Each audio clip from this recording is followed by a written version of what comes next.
আসাম বিধানসভার উপাধ্যক্ষ নোমাল মোমিনের উপস্থিতিতে পাথারকান্দিতে রেশন কার্ড বন্টনের সূচনা হলো আজ। পাথারকান্দি বিধানসভার জন্য মোট ৬,২৬৩টি নতুন রেশন কার্ড বরাদ্দ হয়েছে। পূর্ব নির্ধারিত সূচি অনুযায়ী বুধবার পাথারকান্দি বিধানসভা লোয়ারপোয়া ব্লকের ডেঙ্গারপন জিপির সলকই হাই স্কুলের মাঠে কয়েক শতাধিক জনগণের উপস্থিতিতে আনুষ্ঠানিকভাবে সরকারি বরাদ্দ পাথারকান্দি বিধানসভার জন্য ২০টি জিপির ২০ জন হিতাধিকারীর হাতে আপাতত খাদ্য সুরক্ষার কার্ড আনুষ্ঠানিকভাবে বন্টন করা হয়েছে আজ। এতে উপস্থিত ছিলেন রাজ্য বিধানসভার উপাধ্যক্ষ নোমাল মোমিন সহ করিমগঞ্জের জেলা আয়ুক্ত মৃদুল কুমার যাদব, পাথারকান্দি বিধায়ক কৃষ্ণেন্দু পাল প্রমুখ। পাথারকান্দি বিধানসভা সমষ্টিত ৬,২৬৩টা পৰিয়ালক আমি কাৰ্ড দিছোঁ আৰু তাত 36,763 মানুহ চাউল পাব। ৫ কেজি আৰু নৰেন্দ্ৰ মোদী ভিজন যে ভোকমুক্ত ভাৰত আৰু ৰোগমুক্ত ভাৰত, এই দুইটাই কাম আজি হ'ব। ৰেচন কাৰ্ড পোৱাৰ লগে লগে আয়ুষ্মান ভাৰতৰ কাৰ্ড পাব, গেছৰ কাৰ্ডো পাব, লগতে চাউলো পালে। ৩টা কাম হৈ গ'ল আৰু এই ৩টা কামৰ জৰিয়তে বেছিক যিখিনি দৰকাৰ মানুহৰ পেটৰ ভোক, শৰীৰৰ ৰোগ আৰু খানা বনাবলৈ মহিলাৰ যি কষ্ট, এই ৩টা আজি শেষ হ'ব দুখীয়া মানুহৰ পৰিয়ালৰ পৰা। আৰু সেইকাৰণে নৰেন্দ্ৰ মোদীজী আৰু আমাৰ প্ৰধানমন্ত্ৰী আৰু আমাৰ মুখ্যমন্ত্ৰী ডক্টৰ হিমন্ত বিশ্ব শৰ্মা ডাঙৰীয়াক আমি ধন্যবাদ দিছোঁ।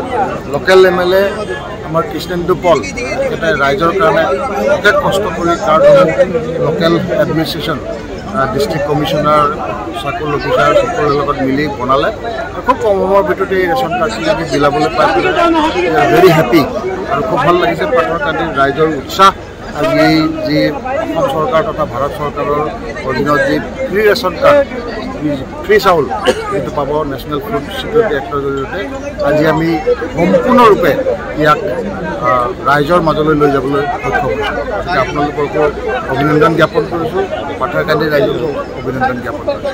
বিভিন্ন সময়ত বিৰোধীয়ে এটা প্ৰশ্ন উত্থাপন কৰে যে এয়া বিজেপিয়ে হিতাধিকাৰী সৃষ্টি কৰি ভোট পাৰ হোৱাৰ প্ৰচেষ্টা চলায়, এনেকুৱা অভিযোগ। ৰেচন কাৰ্ড বনোৱাটো হিতাধিকাৰী নুবুজায়, কাৰণ যিসকলে কৰিছে তেখেতসকলৰ ইমানটো জ্ঞানো নাই যে নেশ্যনেল ফুড ছিকিউৰিটি এক্ট এইটো পাৰ্লিয়ামেণ্টত আমি পাছ কৰি পেলাই সকলোৱে শাসক বিৰোধীয়ে এইটো আমি একমত যে দুখীয়া মানুহক আমি ৰেচন দিব লাগে। এইটোতো হিতাধিকাৰী কোনো প্ৰশ্নই আহিব নালাগে।